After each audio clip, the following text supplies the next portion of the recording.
শুধু ঘুষ আর অবিচার, অন্যায় আর ব্যভিচার, নারী ধর্ষণ, মানুষ খুনে কাঁদেছে বাংলার জমিন।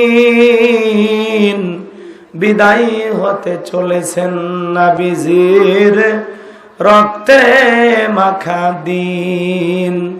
সিডি আর টেলিভিশন, ইন্টারনেট আর মোবাইল ফোন কেড়ে নিল মানুষের মন। খোদার কালাম লাঞ্ছিত হয়ে কাঁদেছে রাতে দিন। বিদায়ী হতে চলেছেন নবীজির রক্তে মাখা দিন। তবে মানুষ তোমরা মনে রেখো, তবে মানুষ তোমরা মনে রেখো, একদিন তোর সোনার শরীর থাকবে না রে আর। মাটির দেহ মাটির মাঝে মিশবে রে ধোলাই। কিসের টাকা কিসের বাড়ি, ও তুমি কিসের করো জমিদারি। সঙ্গে তোমার কেউ যাবে না, পুরুষ কিংবা নারী। বট বৃক্ষে কল সমাহাল কে দিল রে লতার গাছে কদু। মৌমাছিরা কার আদেশে মৌসাকে দেয় মধু। শিমুল গাছে কে দিল রে নরম নরম তুলা। চৈত্র মাসে কার আদেশে জমিন মাঝে ধুলা। কে বা হলো দিবারাত্রি দক্ষিণাগি মেল বায়ু। কোথা থেকে পেলি রে তুই তোর জীবনের আয়ু। কে বা দিল তোর মুখে হাসি, অতই মধুর কথা। কেমনে রে তুই বুঝতে পারিস আপন জনের ব্যথা। মাঠের তরে কে বিশাল সবুজ শ্যামল ছবি। সকাল বেলায় কে ওঠাই রে আবির রঙ্গারবি। পাখির কণ্ঠে কে দিল রে মিষ্টি মধুর গান। চিন্তা করে দেখো রে মানুষ, সবই মহান আল্লাহ তাআলা। আমরা শুকরিয়া আদায় করতেছি সেই মহান মালিকের দরবারে, আল্লাহ পাক সুবহানাহু ওয়া তাআলা অত্যন্ত দয়া করে, করুণা করে, মায়া করে, মহব্বত করে, ভালোবেসে পছন্দ করে মাত্র এলাকা থেকে গণে গণে গুণান্বিত করে, যাচাই বাছাই করে শুধুমাত্র কেবলমাত্র কুরআনুল কারীমের মহব্বতে আজকের এই পবিত্র শাবানের মধ্য রজনীতে, শবে বরাতের রজনীতে যে আল্লাহ পাক আমাদের সবাইকে আজকের এই মাহফিলে আসার বসার সুযোগ করে দিলেন, সে মহান রবের দরবারে সিজদাবনত চিত্তে কালিমাত শুকর আদায় করে পড়ছি আলহামদুলিল্লাহ।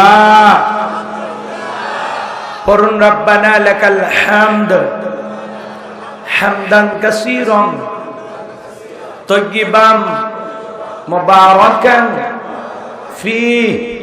লক্ষ কোটি দরুদ সালাম মানবতার শ্রেষ্ঠ বন্ধু বিশ্বনবী বিশ্বনেতা যেরূপে আইয়ামে জাহিলিয়াতের যুগে আগমন করে অসভ্য মানুষগুলোকে সভ্য বানিয়েছেন, অভদ্র মানুষগুলোকে ভদ্র বানিয়েছেন। কোরআন নামের সংবিধান দিয়া কোরআনের রাজ কায়েম কইরা সোনালী যুগ বহার দিয়া মদিনার পাক ভূমিতে শায়িত আছেন সে রাসূলের প্রতি কলিজা ভরা মহব্বত নিয়ে পড়ছি দরুদ সালাম। সকলেই পড়ুন সাল্লাল্লাহু আলাইহি ওয়াসাল্লাম। সম্মানিত ভাইরা, আজকের প্রোগ্রামে আসতে পেরে বসতে পেরে আপনারা খুশি না বেজার? কারা কারা বেজার দুহাত তুলে দেখান তো দেখি। আলহামদুলিল্লাহ। আপনারা এত চালাক, চালাক মানুষের সামনে আবার কথা বলে শান্তি পাওয়া যায়। কারণ চালাক শ্রোতাদের অল্প বললে বেশি বুঝে নেই, ক কইতে কলি কথা বুঝে নেই। তুলসীপুর থেকে আপনারা যারা আসছেন এলাকায় ভালো, আগামী বছরে আমি আসি ওই জায়গায় নভেম্বর মাসের শেষের দিকে।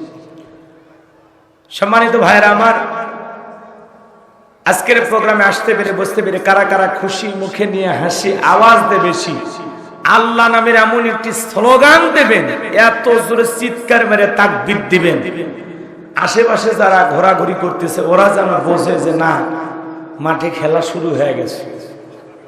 এমন জোরে আওয়াজ দিবেন যদি বাতিল থাকে ওর অন্তরে যেন ভূমিকম্প সৃষ্টি হয়। এত জোরে আওয়াজ দিবেন এলাকায় যদি শয়তান থাকে আপনার তাকবীর শুনেও যেন ভারতের বর্ডার পৌঁছে। এমন আওয়াজ দিতে রাজি আছেন যারা বীর মুসলমানের মতো দুটি হাত টান টান করে তুলে দেখান তো তারা। লিল্লাহে তাকবীর, লিল্লাহে তাকবীর। আল কোরআনের আলো, আল হাদিসের আলো, দুনিয়ার মুসলিম। আমার নেতা তোমার নেতা, আমার নেতা তোমার নেতা। লিল্লাহে তাকবীর। আল কোরআনের আলো, আল হাদিসের আলো, দুর্নীতির আলো। হাতটা বেনারা দেন তো। মাশাআল্লাহ, মারহাবা। আস্তে, কারণ আকে যেন না লাগে, হাত নামান। অনেকে ঝোঁকে তালে বলেই ফেলেছেন দুর্নীতির আলো ঘরে ঘরে যাবে। বাংলাদেশে দুর্নীতি দমন কমিশন আছে না নাই? এরপরে দুর্নীতি কমেছে নাকি ডিজিটাল কাটা বেড়েই চলেছে? দিন যত করাচ্ছে দুর্নীতির পাল্লা তত ভারী হচ্ছে। কথা বলেন ঠিক কিনা? আমরা চাই আমাদের প্রিয় মাতৃভূমি বাংলাদেশ দুর্নীতি মুক্ত আল্লাহ কবুল করুন, চিল্লা বলেন আমিন।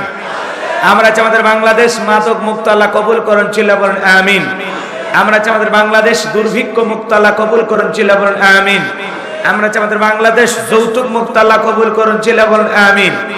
আমরা চাই আমাদের বাংলাদেশ কাদিয়ানি মুক্ত আল্লাহ কবুল করুন, চিল্লা বলেন আমিন। সম্মানিত ভাইরা আমার, ভূমিকা লম্বা কথা নয়, সরাসরি মূল আলোচনায় প্রবেশ করতে চাই। তারপরে দুই একটি কথা না বললেই নয়। আমরা যত জায়গায় কোরআনে কথা বলতে যাই বলে হুজুর সাবধানে আলোচনা করবেন, ভুলে যাবেন না এলাকা কার।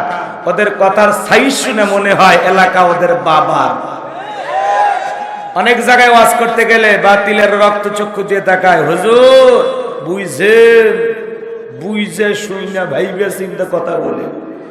আপনি কার দিকে চোখ রাঙানি দেখান? আমরা মুসলিম জাতির পিতা ইব্রাহিমের সন্তান, যে ইব্রাহিম আল্লাহর খুশির জন্য নমরুদের আগুনে পুড়তেও রাজি। কথা বলেন ঠিক না? আপনি কার দিকে চোখ রাঙানি দেখান? আমরা ইসমাইলের ভাই, যে ইসমাইল আল্লাহর খুশির জন্য ছুরির নিচে জবাই হইতেও রাজি। কথা বলেন ঠিক না?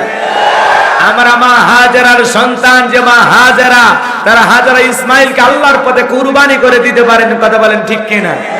এই জন্য কোন বাতিল রক্ত চক্ষুর ভয়ে আল্লাহর কোরআনের কথা গোপন করা হবে না, ওপেনে বলা হবে। কথা বলেন ঠিক কিনা? আবার অনেক জায়গায় ওয়াজ করতে গেলে বলে হুজুর ওয়াজ যা করবেন করবেন, খবরদার রাজনীতির কোন আলোচনা করবেন না। আছে না নাই? আপনারাই বলেন তো, আমার বাড়ি কোন জেলা? গাইবান্ধা, বগুড়া না? কোন জায়গায় বাড়ি বলেন? গরিব এলাকায় বাড়ি দেখে আমার জেলার নামটা নিতে আপনাদের কষ্ট হচ্ছে। একটু জোরে বলেন আমার বাড়ি কোথায়? যাক, কিছুটা হলেও সান্ত্বনা পাইলাম টাঙ্গাইলের চমচম খাওয়ার মতো। আপনাদের বাড়ি কোন জেলা? টাঙ্গাইল। আমি গাইবান্ধা থেকে টাঙ্গাইল জেলায় এসেছি শুধুমাত্র কোরআনের কথা বলার আশা, এছাড়া আমার অন্য কোনো উদ্দেশ্য নাই। কথা বলে ঠিক কিনা? আর আমি গাইবান্ধা থেকে টাঙ্গাইল এসে রাজনীতি করে আমার লাভ আছে? আগামী নির্বাচনে এলাকার মহিলা মেম্বার পদে দাঁড়ানোর কোনো চান্স আছে? তাহলে আমি কেন এখানে রাজনীতি করব? যদি করাই লাগে নিজের জেলা গাইবান্ধায় করব। কথা বলেন ঠিক কিনা? এই জন্য আপনারা টেনশন মুক্ত থাকবেন। আমি আপনাদের কথার সাথে একমত। আমি বাংলাদেশের রাজনীতি কোন দলের বক্তা না, আমি রাজনীতি কোনো বক্তব্য দেব না। I will not say any political word because I am not a leader of any political party. কারণ এখানে সব দলের লোক আছে, আছে না নাই? এখানে বসে আছেন আওয়ামী লীগ, বিএনপি, জাতীয় পার্টি, জামাত ইসলাম, জাসদ, বাসদ, চরমানে, আরশুদে, আমবেগে, ফুরফুরা, হাটহাজার, ওলামানে, জামাত, তাবলীগ, পাবলিক, ওলামা লীগ, গণতন্ত্র, গণফোরাম, সুসমাজ, বিকল্প ধারা, এলজিবিটি, নাগরিক শক্তি, বিপিএল, সোসাইটি, 4 দল, 14 দল, 18 দল, 19 দল, 20 দল, ইসলাম, বিএনএফ, বাংলাদেশ কংগ্রেস, দুই থাক।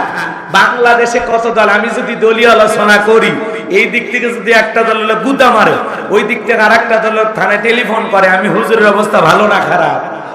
অতএব আজকের মাহফিলে বাংলাদেশের রাজনীতি নিয়ে কোন আলোচনা করা হবে? বলেন, বাংলাদেশের রাজনীতি নিয়ে কোন আলোচনা করা হবে না।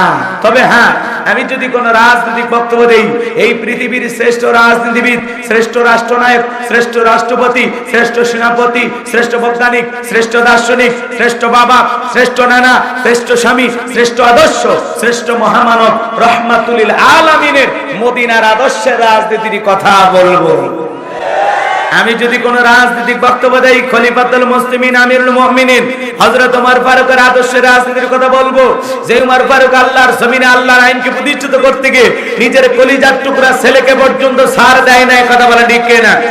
সেই মদিনাওয়ালার আদর্শের রাজনীতির কথা শোনার পর আপনার যেন আবার চুলকে নিয়ে আরম্ভ না হয়, কারণ কোরআন হাদিসের হক কথা সবার পেটে হজম হয়। আপনারাই বলেন তো, সুদ করে সামনে যদি সুদের আলোচনা করা হয়, ও কি ধনবাড়ি বাজার থেকে মিষ্টি নিয়ে এসে বলবে হুজুর হা করেন মিষ্টি খান, নাকি বলবে এই হুজুর এসে সুদের ওয়াজ করে আমার সুদের ব্যবসায় লাল বাতি জ্বালাইছে, কথা বলেন ঠিক কিনা? যারা ঘুষ খায়, দুর্নীতি করে, হারাম খায় বুড়ি বানাইছে 26 মাসের গর্ভবতী, ওই হারাম করতে সামনে ঘুষের আলোচনা করলে খুশি না বেজা? যারা বেনামাজি নামাজ পড়ে আসার খাইয়া পইরাও আল্লাহ সিজদা দেয় না, ওদের সামনে নামাজের ওয়াজ করলে খুশি না বেজা? যে সমস্ত মা বোনের বোরকা পরে না, পর্দা করে না, বুকে ওড়না পর্যন্ত নেয় না, জিন্সের প্যান্ট গেঞ্জি পরে রাস্তা দিয়ে হাইটে যায়, পিছন দিক দিয়ে তাকালে মনে দূরে সুপারি গাছ দাঁড়িয়ে আছে, এরকম বেহায়া বেপরদা নারীর সামনে পর্দার আলোচনা করলে খুশি না বেজা? এক কথায় ওয়াজ যদি কারো বিপক্ষে চলে যায়, কিয়ামত পর্যন্ত সে বক্তার উপরে খুশি হবে না, কথা বলে ঠিক কিনা? এই জন্য পরিষ্কার কণ্ঠে একটি কথা বলে দিতে চাই, আজকের আলোচনার সভাপতি স্যারের মতো হবে না, প্রধান অতিথির মতো হবে না, মাহফিল কমিটির মতো হবে না, বক্তার মতো হবে না, শ্রোতাদের মতো হবে না। আল্লাহর কোরআন যা বলবে গোলাম রব্বানি তাই বলবে, এতে কে খুশি কে বেজার ওইটা দেখার টাইম নাই, কথা বলেন ঠিক কিনা? যুগে যুগে নবী রাসূলের দাওয়াতি কাজ করেছেন, তাদের দাওয়াতি কাজেও কাফের বেঈমানরা বাধার প্রাচীর তৈরি করে দিয়েছিলেন। এরপরে আল্লাহর পয়গম্বররা শত বাধার প্রাচীরকে ভেঙে আল্লাহর জমিন আল্লাহর পথে মানুষকে দাওয়াত দিয়েছেন, কথা বলেন ঠিক কিনা? আপনারা আমার নবী কালেমার দাওয়াত দিতে কোরআনের প্রচার করতে গিয়ে মার খেয়েছেন, রক্ত ঝরিয়েছেন, দান্দার মোবারক শহীদ হয়ে গেছেন, লোহার টুপি মাথার ভিতরে ঢেকে গেছেন, সাহাবায়ে ইকরাম দিন প্রতিষ্ঠিত করতে গিয়ে মার খেয়েছেন, রক্ত ঝরিয়েছেন, জীবন দিয়েছেন। ও বাংলার মুসলমান, এই দেশের মাটির জন্য, স্বাধীনতার জন্য, লাল সবুজের পতাকার জন্য আমাদের পূর্বপুরুষেরা যদি রক্ত দিতে পারেন, জীবন দিতে পারেন, প্রয়োজন যদি হয় আল্লাহর জমিনে আল্লাহর দ্বীনকে প্রতিষ্ঠিত করতে গিয়ে নবীদের মতো, সাহাবায়ে ইকরামদের মতো বুকের তাজা রক্ত দিতে কারা কারা রাজি? দু হাত তুলে আল্লাহকে দেখা।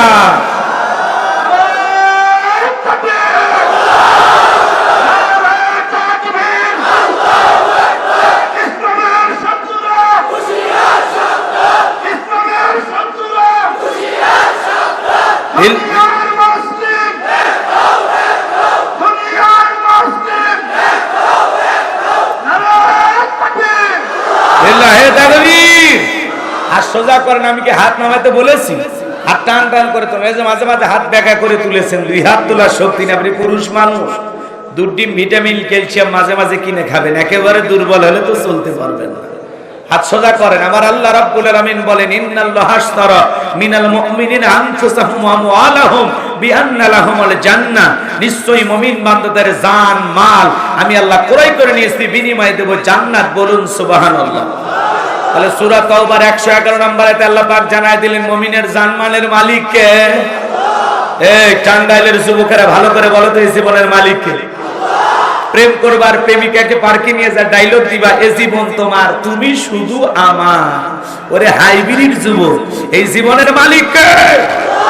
আপনার আমার সম্পদের মালিক কে?